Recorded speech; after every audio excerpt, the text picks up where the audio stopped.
റഹീമേ, നീ ഇതൊറ്റയ്ക്ക് മാനേജ് ചെയ്യേണ്ടത്. ഇതിലും വലുത് നമ്മൾ ഇനി എന്തൊക്കെ കാണാൻ കിടക്കുന്നു. പിന്നെ ചീള് പിള്ളേരെ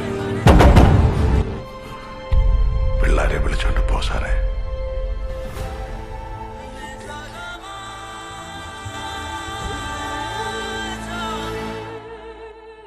സാർ ഇവിടുന്ന് മാറുന്നത് നോക്കി കുറച്ചു പേര് കാത്തിരിക്കുക. അകത്തോട്ട് കയറാൻ പുള്ളി വരുന്ന സമയമൊക്കെ വേറെ ലെവലായിരുന്നു. പുള്ളിക്ക് കുറെ കിട്ടില്ല, കുറെ ആക്ഷൻ പരിപാടിയും സാധനങ്ങളൊക്കെ കൊടുത്തിട്ടുണ്ട്. ആ നിൽക്കുന്ന ബൈസ്റ്റാൻഡറിലെ അവന് പേഷ്യന്റ് ഇല്ല. ആ വരുന്ന നേഴ്സ് അവനെ സാർ കണ്ടിരിക്കാൻ വഴിയില്ല. എന്നയാ നടക്കുന്നത്? ഇപ്പൊ ഷിഫ്റ്റ് മാറി വന്ന ഡോക്ടർ അയാൾ ഇവിടുത്തെ ഡോക്ടറാണെന്ന് സാറിന് ഉറപ്പുണ്ടോ?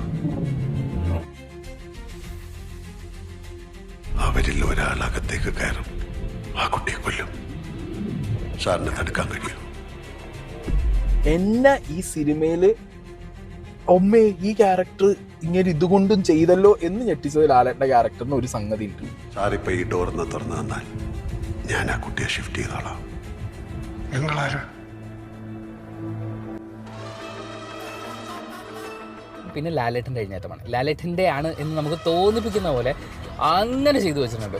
എന്താണെന്ന് പറയുക, ഒരു വൺ ആക്ഷൻ സീക്വൻസ് ആണ്.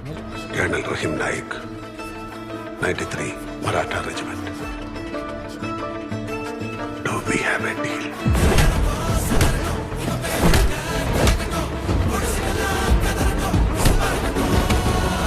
അയാൾക്കെന്നല്ല, നേരിട്ട് എന്നെ വെല്ലുവിളിക്കുന്ന ആർക്കും അതിന് കഴിയില്ല സർ.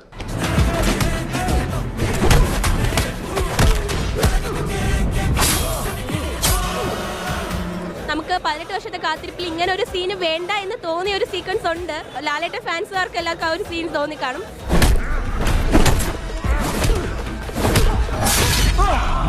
മോഹൻലാൽ ഫാൻസിന് അത് എത്രയ്ക്ക് ഉൾക്കൊള്ളാൻ പറ്റുമെന്ന് അറിയില്ല. ബിക്കോസ്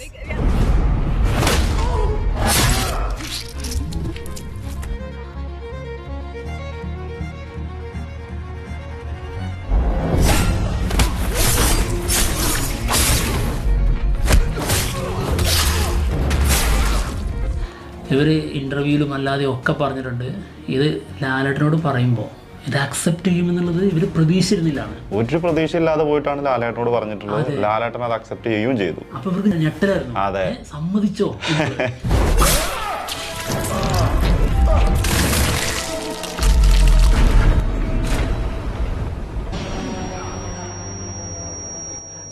ലാലേട്ടനെ അത്രമാത്രം ഇഷ്ടപ്പെടുന്ന ലാലേട്ടൻ ഫാൻസ് ഉണ്ടല്ലോ, അവരത് അക്സെപ്റ്റ് ചെയ്യുന്ന രീതി അനുസരിച്ചിരിക്കും സിനിമേന്റെ പോസിറ്റീവും നെഗറ്റീവും ഒക്കെ വരുന്നതെന്ന് പറഞ്ഞിട്ടുണ്ടായിരുന്നു.